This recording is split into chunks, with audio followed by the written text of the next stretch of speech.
أعوذ بالله من الشيطان الرجيم ووصينا الإنسان بوالديه إحسانا حملته أمه كرها ووضعته كرها وحمله وفصاله 30 شهرا حتى إذا بلغ أشده وبلغ 40 سنة قال رب أوزعني أن أشكر نعمتك التي أنعمت علي وعلى والدي وأن أعمل صالحا ترضاه وأصلح لي في ذريتي إني تبت إليك وإني من المسلمين أولئك الذين نتقبل عنهم أحسن ما عملوا ونتجاوز عن سيئاتهم في أصحاب الجنة وعد الصدق الذي كانوا يوعدون والذي قال لوالديه أف لكما أتعدانني أن أخرج وقد خلت القرون من قبل وهما يستغيثان الله ويلك آمن إن وعد الله حق فيقولون هذا إلا أساطير الأولين. Assalamualaikum warahmatullahi wabarakatuh.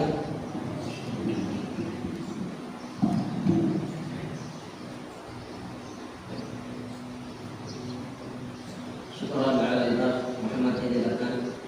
Kita masuk ke acara kedua, pembacaan profil singkat pesantren Imam Asy-Syafi'i oleh Ustaz Andi Irwansyah hafizahullah. Falyatafadhal mashkur.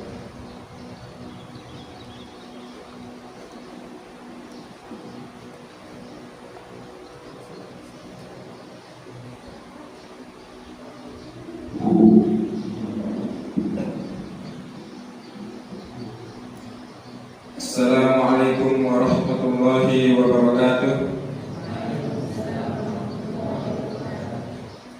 Yang kami hormati pimpinan pesantren Imam Asy-Syafi'i Kabupaten Sidrap, Al-Ustaz Dr. Ardiwi Sastra Muallim SPD MPD beserta jajarannya, dan yang kami hormati para orang tua santri yang telah hadir dan segenap para santri-santri Imam Asy-Syafi'i Sidrap yang berbahagia.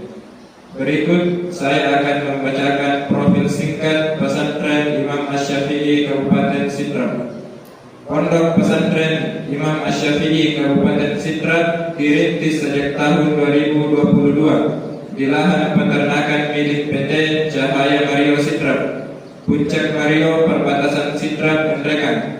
Pesantren ini bernaung di bawah Yayasan Aman Cahaya Mario. Jarak dari kota Makassar kurang lebih 193 km dan 19 km dari kota Pangkajene, ibu kota Kabupaten Sidrap.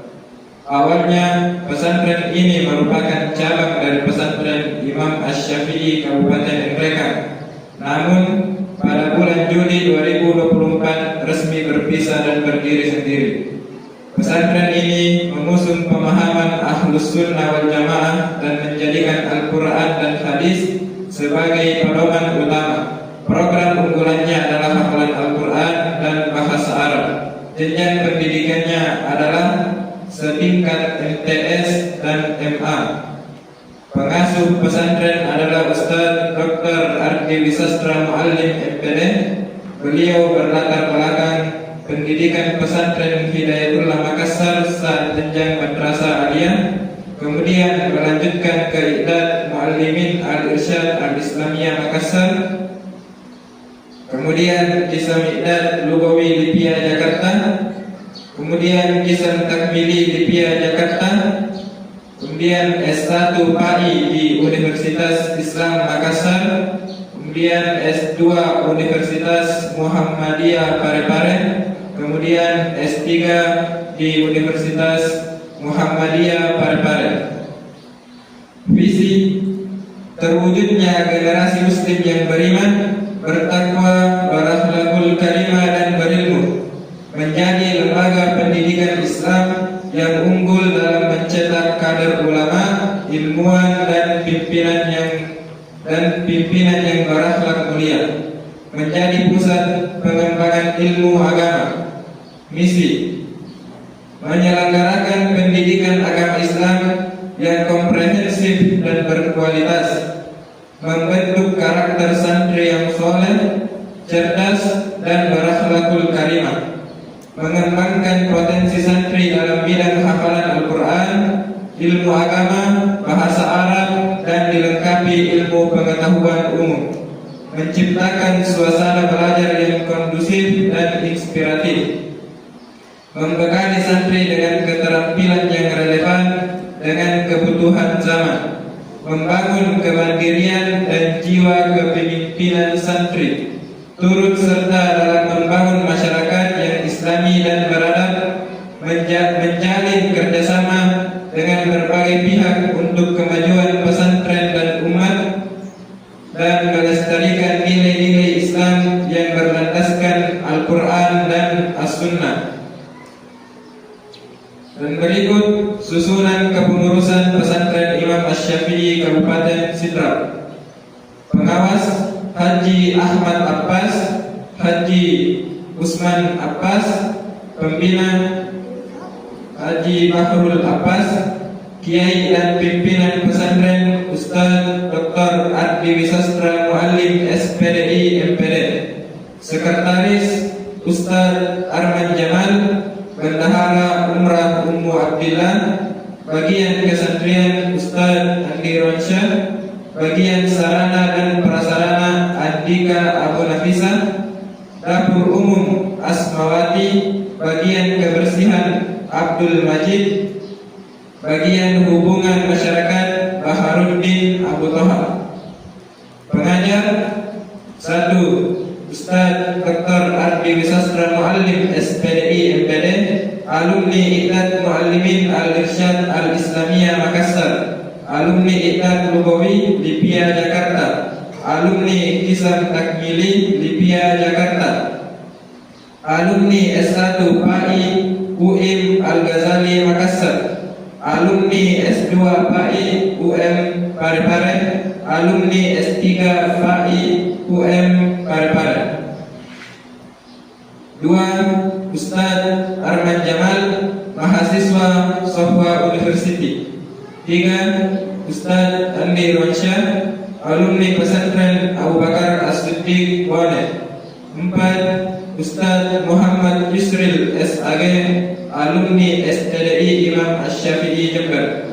5. Ustaz Musliadi, alumni pesantren Imam Asy-Syafi'i Endreka, alumni MIQI Academy. Dan yang ke-6 Ustaz Muhammad Idris SAG, alumni STDI Imam Asy-Syafi'i Jember. Dan berikut, dan adapun jumlah santri saat ini adalah 21 orang. Dan berikut kami akan bacakan data santri mukim pesantren Imam Asy-Syafi'i Kabupaten Sidrap. Nama Muhammad Rasul, alamat Lawawai, Kecamatan Watang Pulu Sidrap. Jumlah hafalan 5 juz. Muhammad Aidil Adnan, alamat Karnang, Kecamatan Cendana, Kabupaten Endrekang Sulsel. Jumlah hafalan 5 juz. Aiman Mubarak, alamat Manisa, Kecamatan Baranti Sidrap Sulsel. Jumlah hafalan 6 juz. Ahmad Khalid, alamat Desa Asuli, Kecamatan Tawudi, Luwu Timur. Jumlah hafalan 6 juz. Ahmad Khalil, alamat Desa Asuli, Kecamatan Tawudi, Luwu Timur. jumlah hafalan 8 juz. Muhammad Fadil, alamat Rappan, Kecamatan Panca Rijan, Sidrap, Sulsel, alamat jumlah hafalan 2 juz. Muhammad Hisham Muzaffar, alamat Baraka Endrakan, Sulsel, jumlah hafalan 5 juz. Syahrul, alamat Uluala, Watan Hulu Sidrap, Sulsel, jumlah hafalan 2 juz. Alvin B, alamat Pinrang, jumlah hafalan 3 juz. Aswan Masuhan, alamat Rappan Panca Rijan, Sidrap, Sulsel, jumlah hafalan 2 juz. Muhammad Toha Al-Khafid, alamat Pinrang, jumlah hafalan 4 juz. Ahmad Jailani Al-Ghafuri, alamat Gambiolangi, Kecamatan Allah, Kabupaten Enrekan, jumlah hafalan masih perbaikan bacaan. Muhammad Ridho, alamat Pinrang, jumlah hafalan masih perbaikan bacaan. Ahmad Fauzan Azima, alamat Marwani, Kecamatan Maiwa, Enrekan, jumlah hafalan masih perbaikan bacaan. Abdullah Wahid Fajri, alamat Batu-Batu, Kecamatan Mario Riawa, jumlah hafalan masih perbaikan bacaan. Bashir Zafir N, alamat Fakien, Kecamatan Kiroan, Pinrang, jumlah hafalan masih perbaikan bacaan. Wais Al-Qarni, alamat Pinrang, jumlah hafalan masih perbaikan bacaan. Ayas Zikrullah, alamat Laro, Burau, Luwu Timur, jumlah hafalan masih perbaikan bacaan. Fatir Fatrialis Marzuki, alamat Kecamatan Baraka, Kabupaten Enrekan, jumlah hafalan masih perbaikan bacaan. M. Muhtadi Badrul, alamat Pinrang, jumlah hafalan masih perbaikan bacaan. Muhammad Isram Al-Fajri, alamat Balopa Luwu, jumlah hafalan 3 juz. Demikian data Santri Mukim Imam Asy-Syafi'i Kabupaten Sidrap. Wassalamualaikum warahmatullahi wabarakatuh.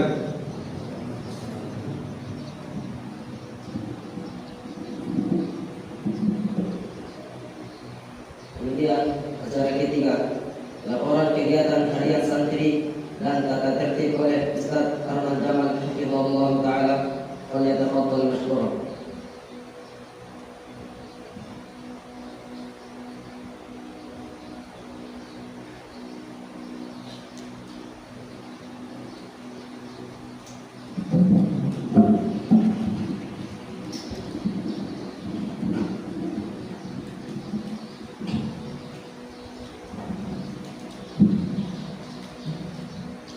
Assalamualaikum warahmatullahi wabarakatuh. Alhamdulillah, wassalatu wassalamu ala Rasulillah. Amma ba'd, kepada Bapak Ibu sekalian dan para asatidz yang kami hormati dan Anda yang kami cintai. Baik, untuk mempersingkat waktu, kami akan membacakan beberapa peraturan dan tata tertib para santri yang ada di pesantren Imam Syafi'i Kabupaten Sidrap. Kami mulai dari pasal yang pertama. Pasal yang pertama, yakni anggaran dasar. Setiap santri itu wajib mengamalkan ajaran Al-Quran dan Sunnah Rasulullah Sallallahu Alaihi Wasallam sesuai pemahaman 3 generasi pertama dalam Islam. Adapun yang pasal kedua, yang aturan umum, santri wajib mengikuti aturan. Aturan yang pertama, mematuhi segala peraturan dan tertib pesantren Imam Syafi'i. Kemudian selama menjadi santri pesantren Imam Syafi'i Kabupaten Sidrap. Yang kedua, mengutamakan nilai-nilai Al-Quran dan As-Sunnah dalam akidah, ibadah dan hubungan sosial. Yang ketiga, menjaga nama baik pesantren Imam Syafi'i Kabupaten Sidrap. Adapun pasal yang ketiga, kewajiban setiap santri. Yang pertama, berpakaian ala santri, yakni sesuai syariat Islam atau berpakaian gamis. Yang kedua, mengikuti pelajaran dengan rutin tekun pada waktu yang telah ditentukan. Ketiga, melaksanakan sholat fardu berjamaah dan sholat malam di masjid dan tidak boleh keluar dari masjid sebelum seluruh kegiatan terjadwal selesai. Keempat, mengikuti setiap aktivitas yang telah ditetapkan oleh pesantren Imam Syafi'i. Yang kelima,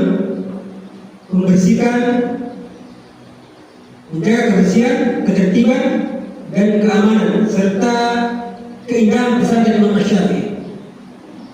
Yang keenam, mengikuti pelajaran dengan baik dan tenang serta agar tidak mengganggu para santri yang lain.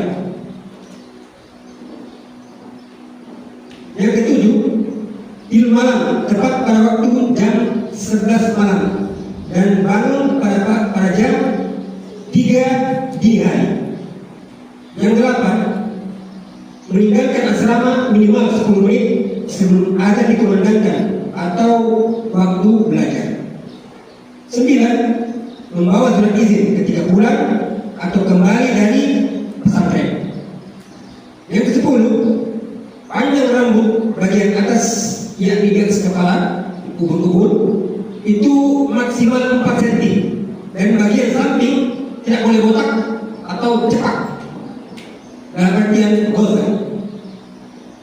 Yang ke-11, tetap berpakaian ala santri jika keluar dari pesantren ini. Baik, kita akan bacakan pasal yang keempat, larangan setiap santri. Larangan tersebut kami akan bacakan mulai dari pertama, dikunjungi atau dijemput selain keluarganya. Jadi wali santri yang sudah diketahui ini adalah keluarga atau walinya. Yang kedua, tidak menghormati ustaz, pegawai dan pengurus pesantren. Yang ketiga, larangan membawa radio, tape, musik box, MP3, majalah, foto atau gambar yang tidak bernyawa. Yang keempat, keluar dari pesantren tanpa izin dari pengurus. Yang kelima, tidur di tempat santri lain, berarti tidak boleh tidur di tempat temannya. Yang keenam, tidak boleh mencuri dan memakai barang santri lain tanpa izin pemilik temannya. Yang ketujuh, merusak barang milik orang lain. Yang kedelapan, tidak boleh pulang ke rumahnya tanpa surat izin dari pimpinan pesantren. Yang ke-10, tidak boleh memakai aksesoris bagi putra yang tidak diizinkan. Yang ke-10, tidak boleh memakai pakaian yang ketat, transparan dan tidak islami. Yang ke-11, tidak boleh membawa dan menggunakan HP kecuali ada izin dari pengurus atau para asatidz yang ada di Imam Syafi'i. Yang ke-12, ini yang paling harus ditekankan. Ini pacaran dan ada yang tertanam dalam dirinya LGBT. Yang ke-13, tidak boleh merokok dan mengkonsumsi narkoba dan yang sejenisnya. Yang ke-14, tidak boleh bertikai, berkelahi dan membuli siapa saja. 15, tidak boleh berbicara kotor dan berteriak-teriak. 16, tidak boleh merusak atau menghilangkan peralatan dan fasilitas pesantren. Yang ke-17, tidak boleh menyanyi atau bersiul-siul. Yang ke-18, tidak boleh terlambat masuk masjid atau dalam kelas. 19, tidak boleh menghadiri kegiatan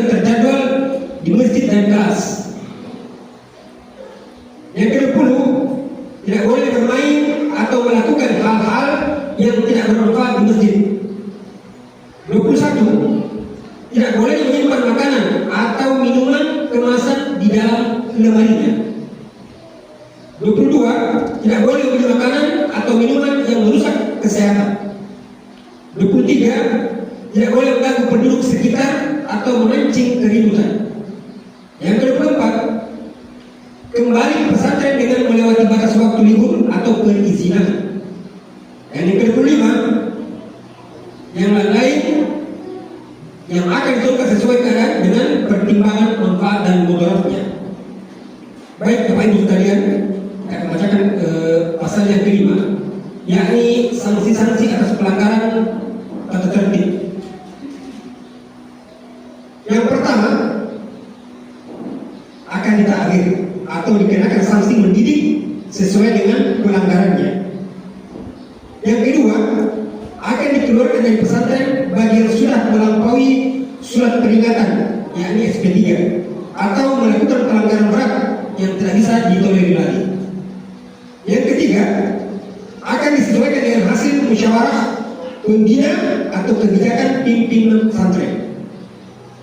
Adapun yang pasal ke-6, yakni aturan tambahan. Aturan tambahan berikut adalah yang pertama, bagi wali santri atau pengunjung wajibnya berbusana muslim atau muslimah. Yang kedua, pengunjung wanita atau akhwat tidak boleh diperkenankan masuk asrama santri. Yang ketiga, berkunjung pada waktu yang telah ditentukan. Yang keempat, pemberitahuan wali santri kepada pimpinan di saat lebih dari batas perizinan. Yang kelima, pengiriman uang untuk pembayaran syariah bulanan maksudnya, melalui rekening pesantren dengan disertakan nama pengirim dan penerima yang jelas atau bisa langsung ke bendahara. Yang keenam, waktu berkunjung dan menelpon santri adalah pada hari Jumat dan saat ada kegiatan yang melibatkan orang tua atau wali santri pesantren. Yang ketujuh, jika wali santri akan menginap di pondok, itu harus melapor ke pengurus pesantren. Nah, Bapak Ibu sekalian, adapun pasal yang ketujuh, yakni ketentuan-ketentuannya. Yang pertama, liburan belajar. Dua, pembagian waktu atau aktivitas harian. Tiga, pembagian waktu ujian. Empat, absensi. Adapun pemberitahuan yang lain, yang pertama adalah pengambilan ijazah MTS dan MA bisa diambil setelah menyelesaikan semua administrasi di madrasah dan pondok pesantren Imam Asy-Syafi'i. Yang kedua, bagi santri yang ingin berhenti atau mengundurkan diri dari pondok pesantren Imam Syafi'i, itu diharuskan meminta restu kepada pimpinan pondok pesantren. Adapun tata tertib perizinan, Bapak Ibu sekalian, yang pertama, semua perizinan itu ada pada mudirul ma'had, yakni pimpinan pesantren. Yang kedua, bagi santri yang terlambat dari ketentuan, maka akan dikenakan sanksi seperti disebutkan pada pasal 5 tadi. Nah, adapun keterangan yang di bawah ini, sekretaris yakni Ustaz Arman Jamal, bagian kesantrian Ustaz Adi Irwansa, kemudian pimpinan pesantren Al-Ustaz Dr. Adi Wisata Mu'alim MPD Hafizahullah Ta'ala. Baik, kami sudah membacakan beberapa ketentuan dan pasal-pasal yang ada di pondok pesantren ini. Kami serahkan kembali kepada pembawa acara pada Fadlul Mashkur. Syukran ala Ustaz Arman Jamal Hafizahullah Ta'ala. Kemudian acara keempat, kajian keluarga oleh pimpinan pesantren Imam Asy-Syafi'i Ustaz Dr. Adi Wisata Mu'alim MPD Hafizahullah. Waliyatafadhal mashkur.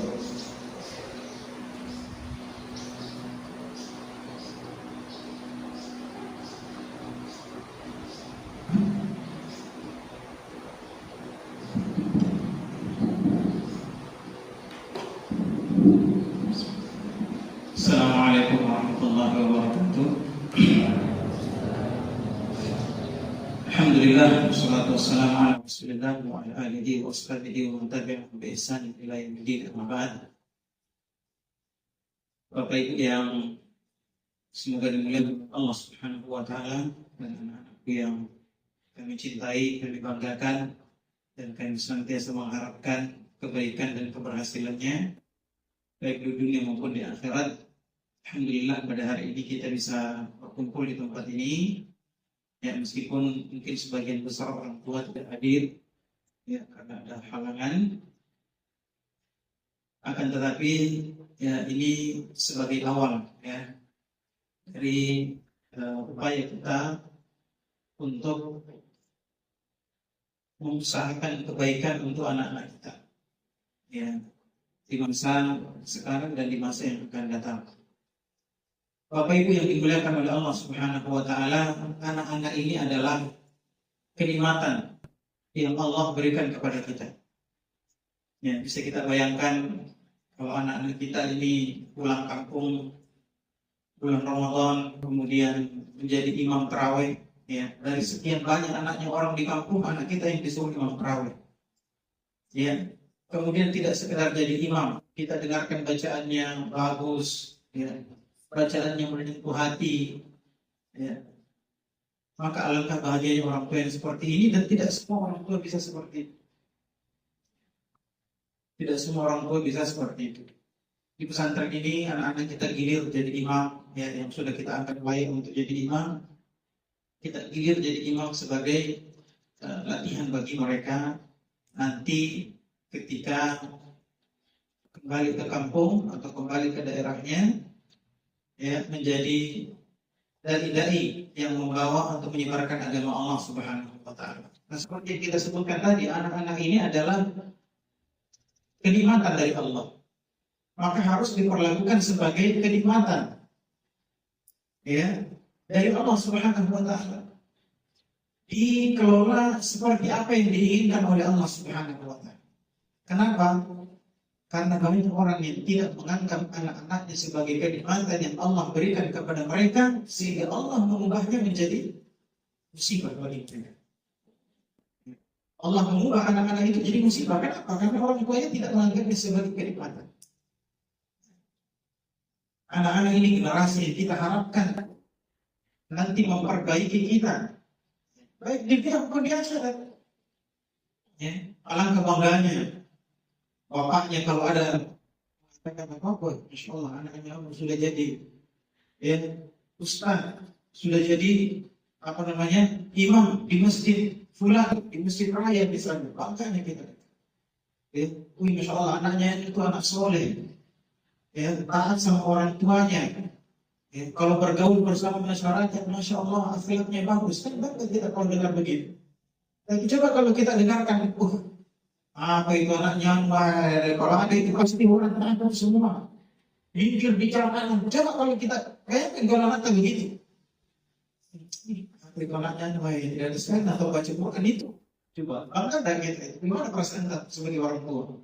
Kalau kita dengarkan, anaknya ya, masih SD sudah hafalannya 10 juz, sudah hafalannya 5 juz. Ada bahagia kita. Masalah itu anaknya di bodoh, 30 juz toh, bangga. Kalau kita bandingkan, tiba-tiba ada panggilan polisi, Pak, anak saya ini ada di kantor polisi karena ditangkap narkoba, kan luar biasa hancurnya hati orang tua itu. Ya, hancurnya hati orang tua. Tapi kalau, Ustaz, ya, Pak, bukan anak saya itu yang imam di masjid aku, mana bacaannya, coba bayangkan. Perasaannya orang tua. Silakan kita bandingkan.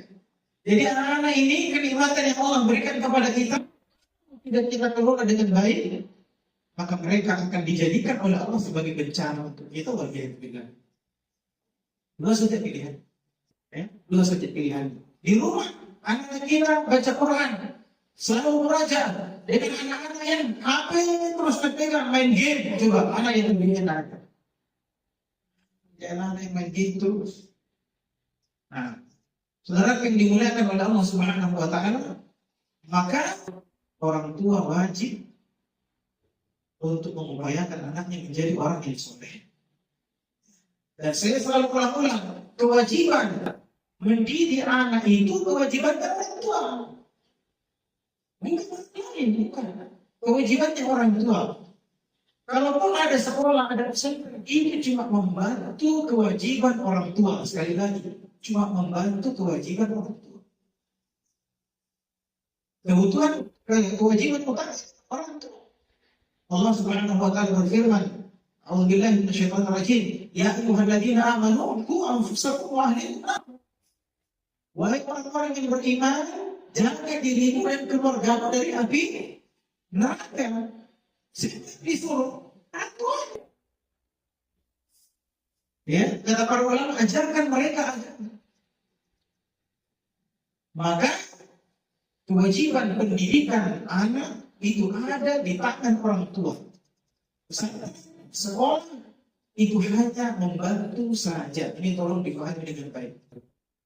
Ya, makanya kalau ada perempuan orang tua seperti ini, kemudian ada yang salah, ada yang tidak hadir, padahal tidak ada halangannya, ini sangat kita sayangkan. Karena saat-saat seperti ini adalah saat-saat kita berkomunikasi antara orang tua dengan guru. Ya. Ada orang tua yang Masya Allah aktif, Ustaz anak saya itu begini, Ustaz anak saya itu begini. Jadi kita jadi tahu. Ya, ada orang tuanya Hishan misalnya, Ustaz anak saya itu ada pernah terbentuk lututnya misalnya, sehingga tidak bisa terlalu berat olahraganya. Itu kan kita jadi tahu. Ya, kita senang kalau ada yang seperti Ustaz anak saya itu kesulitannya di sini. Kan kita senang, kita tidak tahu betul. Ada komunikasi. Ada anak-anak yang melanggar, ya alhamdulillah di pesantren bisa diperbaiki. Kita komunikasi, Bu, Pak, ini anak tak begini, ada kedapatan melanggar. Tolong di rumah dididik begini, caranya begini. Itu kan komunikasi antara orang tua dengan guru. Kalau tidak ada yang seperti ini, ya, ada orang tua yang kadang tidak peduli sama anaknya. Ya terserah anaknya mau mati atau apa, bisa terserah. Yang penting saya bayar. Masya Allah.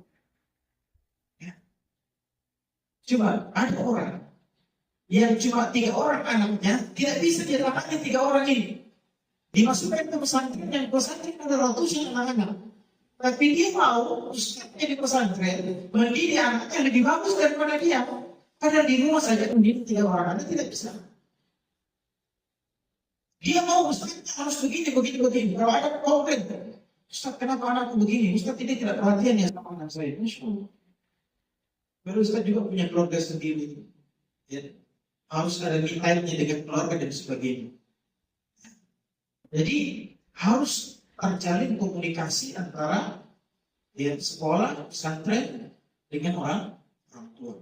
Terus terang, kami sangat kecewa kalau ada orang tua yang dipanggil untuk pertemuan seperti ini kemudian tidak datang, padahal ya tidak ada halangannya, tidak ada uzurnya.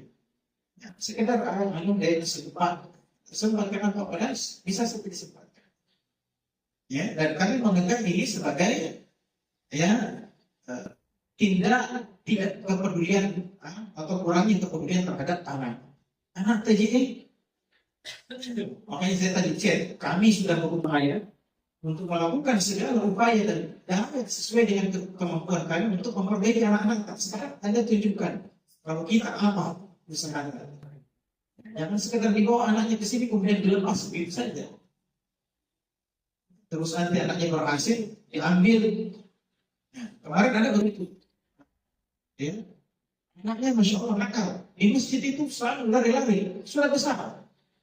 Kalau ada toke dibikin jadi bola. Di asrama Masya Allah. Lempar-lempar mari pakai bola dan sebagainya. Mengganggu temannya tidur dia cerita. Tidak bisa temannya tidur. Bacaan Quran hancurnya luar biasa. Hancur, tidak tahu apa yang bilang. Hanya kita berupaya memperbaiki anak ini. Alhamdulillah, 1 tahun sudah mulai bagus bacaannya, sudah mulai jelas, sudah mulai kadang kita semua menjadi imam. Tiba-tiba ditarik sama mamanya dan bilang-bilang, ya, dibawa kabur. Alhamdulillah. Saya sudah dibawa ke pesantren lain, ada urusan namanya. Coba lihat. Hanya nama saja begini dan begini. Pokoknya tidak berada. Padahal sebelumnya Terkadang kita minta tolong, saya butuh ini, itu di awal-awal pesantren ya, kita tidak punya uang sama sekali.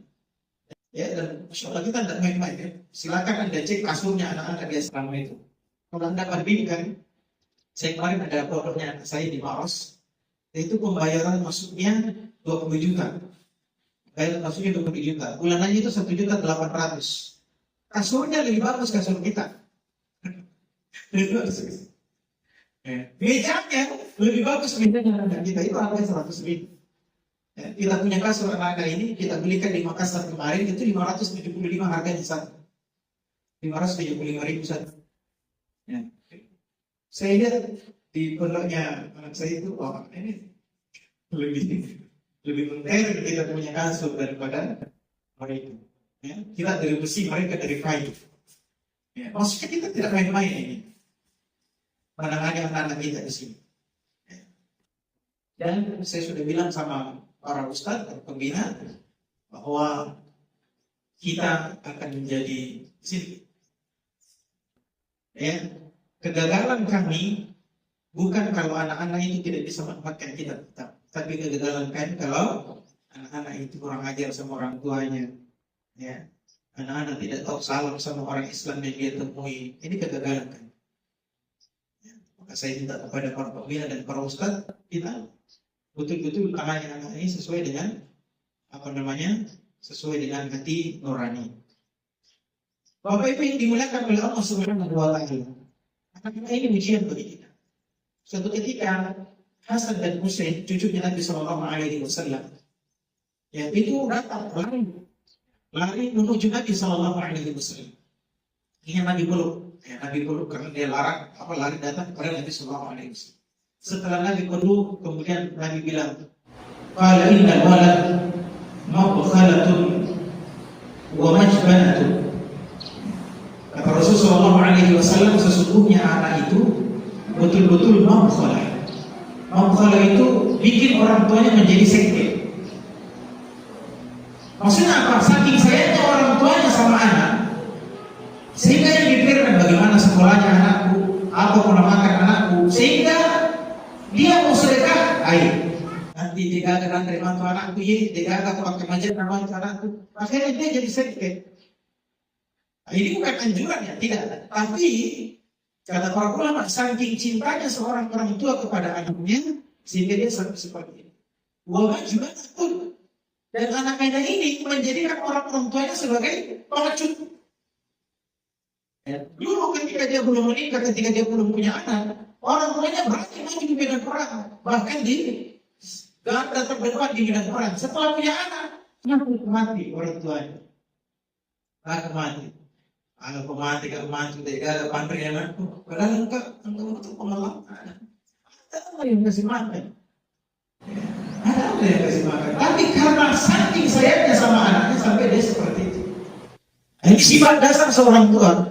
Makanya kalau ada orang tua yang tidak peduli sama anaknya, ini dipertanyakan. Anak-anak mau jadi roh. Jangan sampai Islam lagi sayang anak daripada kita. Ya. Pembina ustaz habis waktunya berpikir, habis waktunya berupaya bagaimana anak bagus, kita santai-santai saja. Sudah ada di pondok ya, terserah ustaznya melapai di pondok, tidak bisa begitu. Ya, tidak bisa begitu. Kita harus berpikir bagaimana kita bisa maju. Ya. Orang tua itu tanya, makanya kita bikinkan kalau anak-anak itu sudah menghafal, jadi sekarang itu santri baru masih perbaikan hafalan. Ya, nanti setelah beberapa hari kemudian nanti, karena ini sudah 1 bulan perbaikan hafalan, kita melihat siapa yang sudah bisa menghafal. Nah, kalau sudah menghafal, itu kita bikinkan buku kontrol hafalan. Ya, harusnya orang tua kalau datang itu perhatikan ini mana buku kontrol hafalanmu nak. Kenapa nak cuma begini? Ada nilainya. Halaman sekian, surah sekian, nilainya segini. Kenapa nak cuma begini nilainya nak? Begini. Itu komunikasi antara anak dengan orang tua. Jangan sampai anak-anak itu takut sama gurunya, sehingga dia pernah kesulitannya. Kenapa? Dia khawatir sampai dengan macet mati ustaz yang mengurangi. Ustaz kalau saya bilang begini, banyak alasan. Nah, dia pernah gitu. Siapa yang bisa mengeluarkan itu dari hatinya orang tua.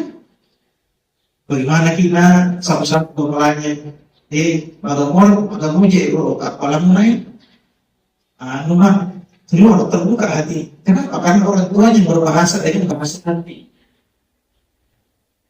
Tapi kalau orang tuanya dia nggak pernah datang, nggak pernah tanya-tanya. Iya, kalau nelpon hari Jumat, ya, ada si kurang, oke, doi, sudah selesai. Ini orang tua tidak bertanggung jawab seperti itu. Jangan dikira bertanggung jawab, hanya kita memberikan anak kue, uang selesai itu sudah. Ada kebutuhan kejiwaan. Ada kebutuhan kejiwaan. Ya. Bukan kebutuhan fisik saja, anak saya butuh pakaian, butuh celana, butuh kue, butuh abon dan sebagainya. Nah, ada kebutuhan kejiwaan, kebutuhan rohani anak-anak itu yang mungkin cuma orang tuanya yang bisa kasih. Ada bahasa jiwa yang dia cuma bisa sampaikan kepada orang tuanya, tidak kepada yang lain. Karena orang tuanya adalah orang yang paling dekat dengan dia. Kalau orang itu tidak pernah komunikasi sama anaknya, pokoknya telepon, mau apa? Mak, udah lagi buku ini, milikku, apa wes? Ini orang tua yang tidak paham pendidikan. Nah ini yang kita mau bicarakan di pertemuan-pertemuan seperti ini. Ya. Kemudian dalam riwayat lain milik Imam Ahmad, ya, anak itu mahzan, kata Rasulullah. Anak itu membuat sedih orang tuanya. Anaknya sakit, orang tuanya sedih, ya. Anaknya bermasalah, orang tuanya jadi sedih. Bahkan ada santri yang tidak menangis orang tuanya. Nah, karena masuk pondok, ya, gitu ya. Ya, hari. Padahal anaknya di sini tidak ada sedihnya. Anaknya ceria saja. Saya tidak pernah lihat sedih, ada juga laporannya bahwa dia sedih. Ya, mamanya di rumah yang setengah mati, jangan habiskan air matanya. Coba lihat, bangsa kata Rasulullah membuat sedih orang tua. Ya, padahal di sini anaknya tidak pernah saya lihat menangis, ketawa. Ya, kalau saya bilang namanya nanti menangis, atau kalau mamanya menangis juga.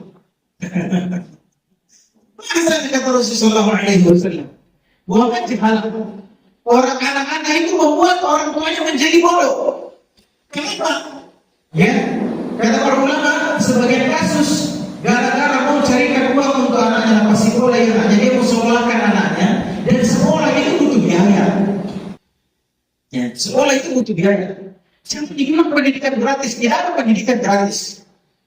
Demi Allah tidak ada pendidikan gratis. Kenapa boleh di sini santri lama gratis? Kan gratis santri lama ini. Santri lama dibayarkan sama aja. Orang beli makanan butuh, listrik butuh uang, fasilitas butuh uang, fasilitas butuh uang dan sebagainya. Bapak Ibu yang dimuliakan oleh Allah Subhanahu wa Ta'ala, dibayarkan sama jalan amal, bukan gratis. Bukan gratis. Nah, cuma kan kita tidak enak juga kalau semuanya harus saja tanggung. Ya, biar beli gerobak, biar beli kasur, harus saja semua. Tidak enak juga kita. Biar mejanya. Kalau diminta dia kasih. Diminta dia kasih. Tapi saya bukan tipe perminta-minta. Jadi majhal. Allah Subhanahu wa Ta'ala berfirman, ya ayyuhalladzina amanu la tulhikum amwalukum wa la auladukum 'an dzikrillah wa may yaf'al dzalika fa ulaika humul khasirun. Allah Subhanahu wa Ta'ala berfirman, wahai orang-orang yang beriman, jangan sampai anakmu melalaikanmu. Jangan sampai hartamu melalaikanmu dari zikir kepada Allah. Gara-gara anakmu kau tidak belajar agama. Ya? Gara-gara hartamu kau tidak belajar agama. Jangan sampai. Wa may yaf'al dzalika fa ulaika humul khasirun. Barang siapa yang melakukan itu maka dia termasuk orang yang merugi. Jadi kita adil, tidak juga berlebihan sama anak-anak sampai cinta betul, ya? Sampai sedikit saja masalah langsung kita berkelahi sama orang gara-gara ada masalah sedikit sama anak-anak, dan juga seperti itu. Tidak juga kita dari pendidikan sama anak kita, tidak abai. Seperti kamus Nasnamita itu tidak bisa begitu, tidak bisa. Ya, ustaz-ustaz kita juga punya keterbatasan. Nah, Bapak Ibu yang dimuliakan oleh Allah Subhanahu wa taala, gambarannya di pondok kita ini anak-anak dijadikan ya dididik. Mungkin kita akan mendapat laporan nanti, wah, capek Imam, duduk terus. Jam 3 sudah bangun, sudah sholat malam, tidak tidur lagi sampai subuh. Sudah sholat subuh, tasbih lagi. Kalau tidak tasbih, kita dihukum berdiri. Ya. Kalau tidak tasbih hari ini, besoknya harus 2 halaman, 3 halaman. Ya. Setelah itu keluar, jam 7 keluar, jam 8, masuk mikir lagi. Capek Imam. Mungkin akan ada nanti begitu. Ya. Malam, siang itu harus tidur, tidak boleh tidak. Malam juga jam 10 harus tidur, tidak boleh tidak. Harus bangun. Ya. Insya Allah di sini ada orang tua yang bilang anaknya susah sekali dibangunkan. Tapi saya tanya pembinanya tidak pernah susah dibangunkan. Teman-temannya dibangunkan dia sudah bangun sendiri. Ya. Coba lihat lingkungan yang membentuk. Jadi yang kita bentuk di sini lingkungan. Segala aspek yang kita usahakan di pondok ini itu upaya untuk memperbaiki anak. Saya tadi ya harus menyetor 1 halaman per hari. Misalnya kalau sudah menghafal banyak, harus menyetor 1 halaman per hari. Ya, harus mengulang sekian juz per hari. Kalau tidak maka dihukum. Ini mendidik anak-anak kita untuk mencapai target dan berupaya. Ya. Supaya nanti ketika dia sudah keluar dari sini dia kuliah, maka tentu pelajarannya lebih berat, targetnya akan lebih berat. Maka di sini mereka dididik untuk mencapai target yang masih seperti itu. Kalau tidak terdidik seperti itu nanti tidak terbiasa. Nanti masuk kuliah, harus dibalik hafal buku, harus dibalik hakim. Kenapa? Karena dari sini tidak menghafal matan, tidak menghafal kitab dan sebagainya. Kalau sudah banyak hadis hafal, nanti masih lebih ente. Sudah menghafal dulu sebagian di pondok, kan ente jadi. Masuk ke Madinah dan sebagainya. Ya. Nah, seperti yang disebutkan tadi, program utama kita di sini adalah hafalan dan bahasa. Ya. Bahkan pelajaran-pelajaran seperti akidah, tauhid, fikih, ya, itu sebenarnya basisnya adalah belajar bahasa. Tapi kita kita pakai materi fikih untuk belajar bahasa. Jadi bahasa Arabnya dapat, fikihnya dapat. Semua pelajaran seperti itu sampai mereka mantap insyaallah. Rasulullah SAW bersabda, "Inna Allah yarfa'u bihadzal kitabi aqwaman wa yad'u bihi akharin." Apa keuntungannya kalau anak-anak kita hafal Quran? Apa keuntungannya kalau anak kita bisa baca Quran dan mengamalkan Quran? Rasulullah SAW bersabda, ya, dalam hadis yang diriwayatkan oleh Imam Muslim, sesungguhnya Allah mengangkat kaum ini dengan Al-Quran. Allah memuliakan dengan Al-Quran. Anak-anak kita kalau sudah punya hafalan, sudah bisa baca Quran, insya Allah dia lebih mulia daripada orang-orang yang tidak ada hafalan Quran. Tadi kita tadi malam kita cerita, sebagian anak-anak kita senang dengan pemain bola.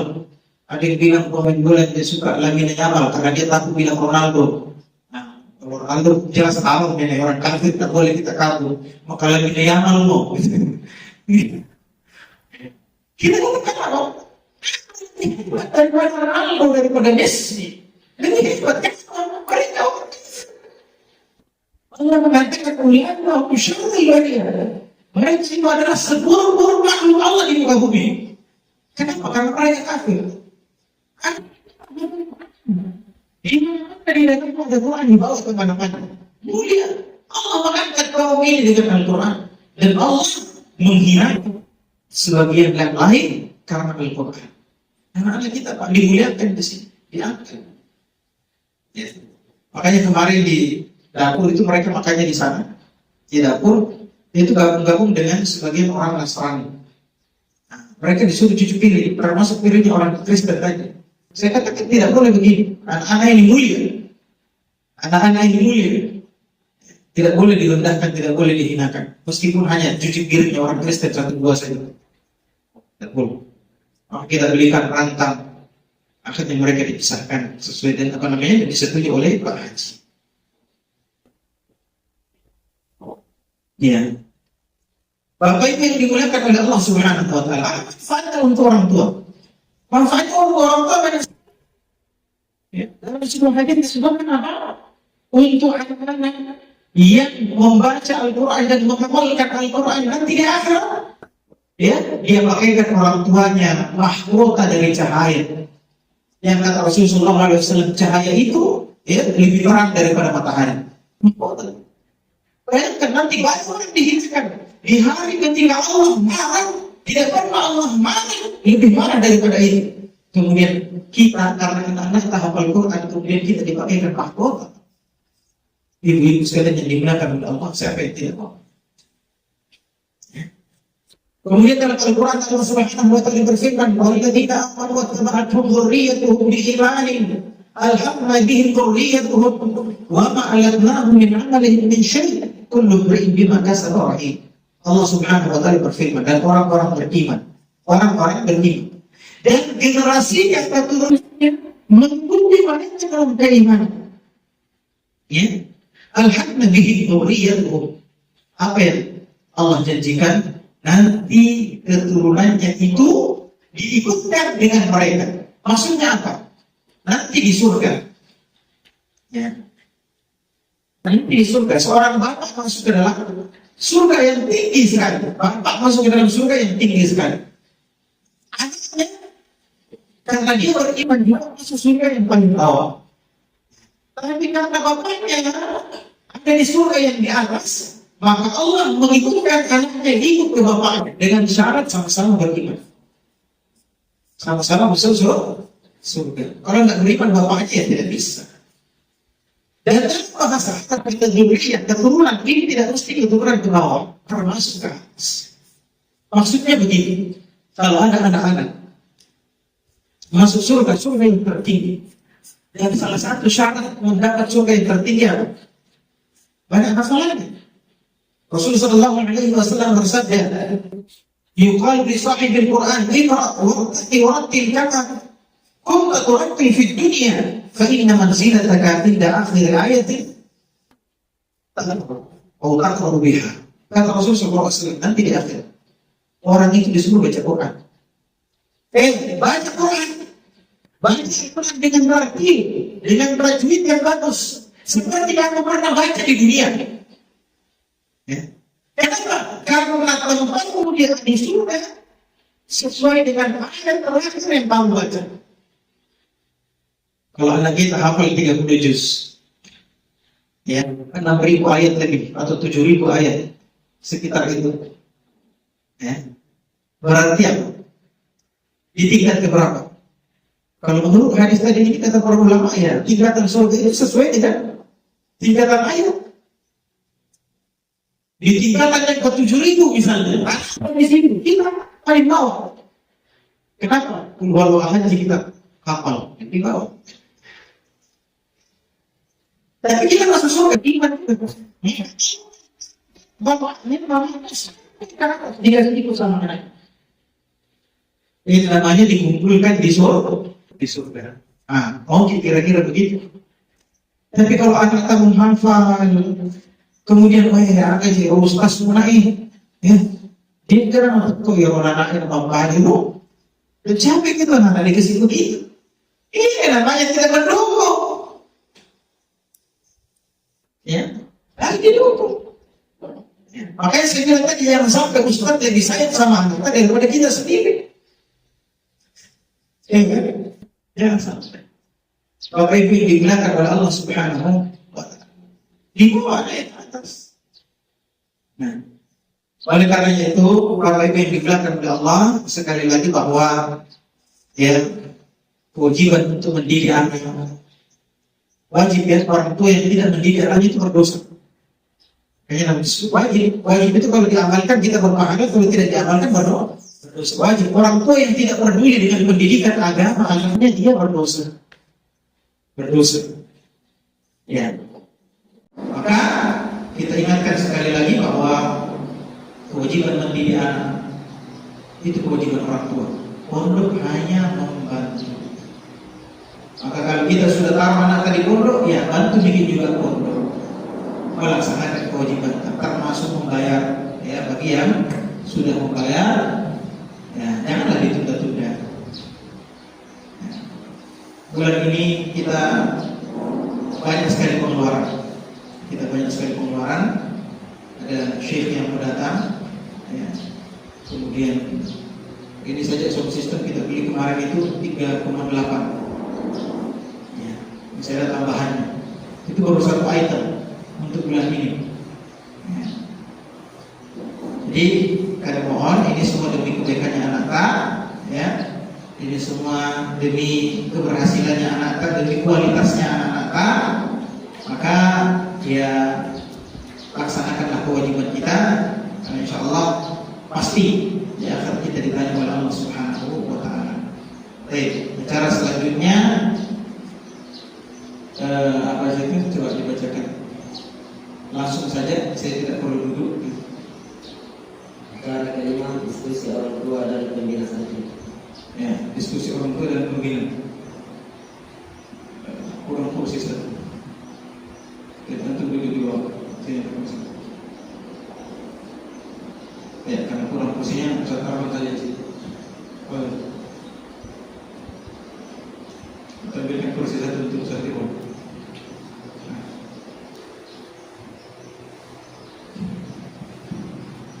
Baik. Tentu saja Bapak Ibu sekalian, tadi ada yang sudah datang sebelum acara. Pasti sudah ada yang disampaikan anak-anak, atau mungkin selama ini anak-anak menelpon pasti ada yang sudah disampaikan. Jangan malu-malu. Wah, anak saya di sini begini dan begini, ya, sehingga kita malu bertanya sama Ustaz, malu mengusulkan, jangan. Ya, jangan.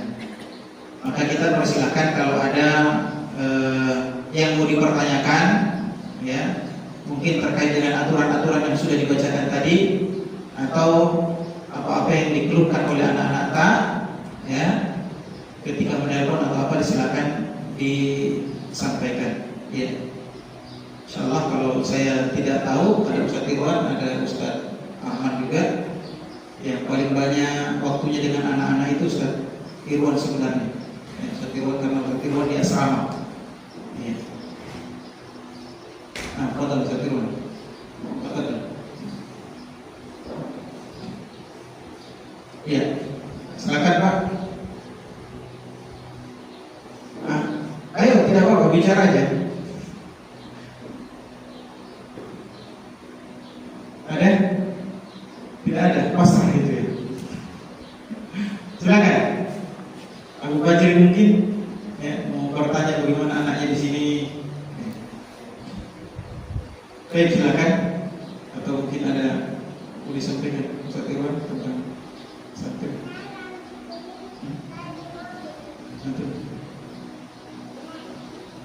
Ya, silakan. Ada pertanyaan?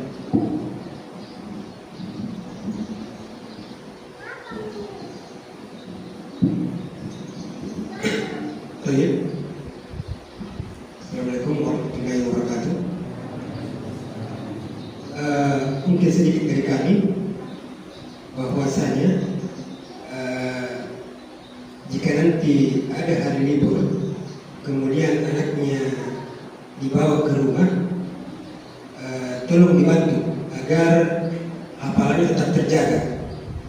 Istilahnya boleh bermain, akan tetapi kita sebagai orang tua perlu menasihati agar tetap senantiasa meroja hafalannya agar tidak hilang. Karena biasanya dalam satu semester anak biasa kurang lebih libur 2 minggu atau seminggu, mereka di rumah banyak bermain, itu pasti akan hilang jika tidak meroja.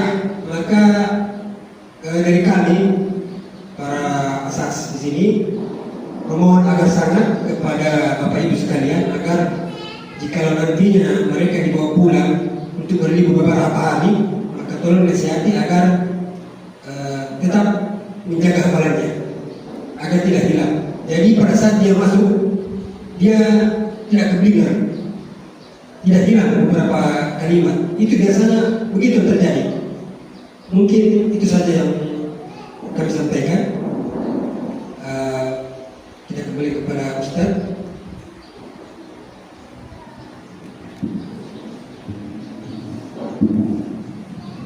Ya, ini betul ya, penting sekali untuk disampaikan ke orang tua karena kemarin ya, liburan kemarin ya, sebelum liburan kenapa anak-anak itu hafalannya agak lambat, karena memang sejak saya masuk di sini bulan 5 tahun lalu ya terima hafalan, kemudian saya melihat ini sepertinya harus ada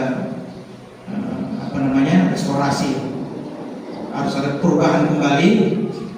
Maka setelah berjalan beberapa bulan saya di sini, saya menghentikan hafalan kemudian memperbaiki bacaan. Itu mungkin ada sekitar berapa bulan kemarin? 2 atau 3 bulan ya? Hampir 3 bulan. Makanya hafalannya anak agak lambat. Nah, sudah mulai bagus. Ini untuk santri lama ya, santri lama. Sudah mulai bagus waktu itu. Saya sudah mulai izinkan kembali lanjut hafalannya. Ya, meskipun ada yang harus setor bacaan dulu saya, besoknya baru menghafal. Nah, sudah memperlihatkan tanda-tanda yang menggembirakan. Namun setelah libur, saya gilir lagi imam satu-satu, itu hilang semua yang sudah diperbaiki kemarin. Kembali ke yang lama, hafalannya juga masya Allah kacaunya luar biasa.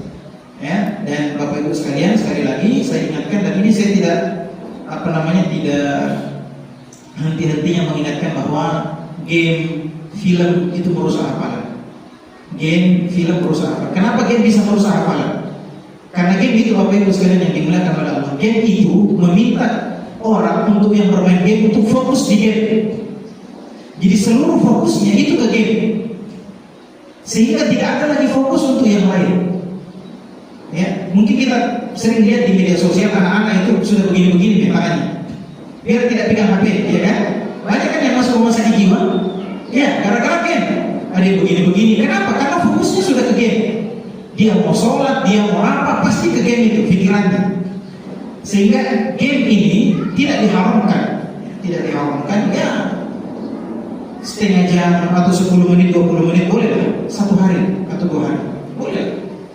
Ya, tapi sebenarnya kalau sudah setengah jam itu sudah sangat menyita fokus.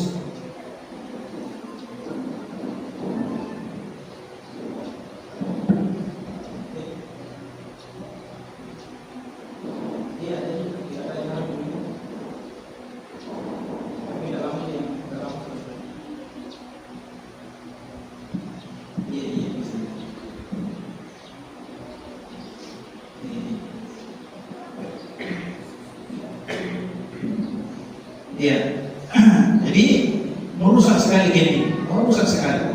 Apalagi kalau putri biasanya, saya nggak tahu kalau laki-laki. Kalau laki-laki biasanya game. Kalau pesantren putri biasanya pulang itu nonton film drakor. Nah, ini juga merusak sekali karena kalau dia sering nonton film-film pacaran, ya, termasuk ibu-ibu, banyak terjadi perselingkuhan gara-gara begini. Jadi ketika dia ketemu sama suaminya tidak romantis kayak di drakor, drama Korea. Akhirnya setelah dia menikah banyak nonton drakor, banyak terjadi perselingkuhan. Kenapa? Orang yang sering melihat sesuatu, dia terobsesi untuk melakukan itu. Terobsesi. Ya, ini santri putri kita hilang hafalannya. Kenapa? Dan masya Allah kemarin banyak kasus pacaran itu santri putri di pondok sebelah. Kenapa? Karena kebiasaannya kalau pulang nonton drama Korea. Apa yang dia nonton itu dia mau aplikasikan dalam hidupnya. Wah, seru juga ini, lari-lari sambil ada gambar-gambar love gitu kan. Dia mau aplikasikan di hidupnya. Akhirnya pacaran, rusak hafalannya, rusak pelajarannya, rusak dan sebagainya. Maka ini betul-betul kita minta tolong sama orang tua, jaga jarak. Ya, kemarin ada santri yang pulang sakit, ya saya kasih syarat sama orang tuanya, boleh dirawat di rumah tapi tidak boleh pegang HP. Ya. Dijalankan jadi ya. Tidak boleh pegang HP. Nah, ya ada mungkin nanti insya Allah peraturan pondok yang dibacakan tadi kita share juga di grup. Ya, ada yang mau disampaikan? Tidak ada? Ya, silakan.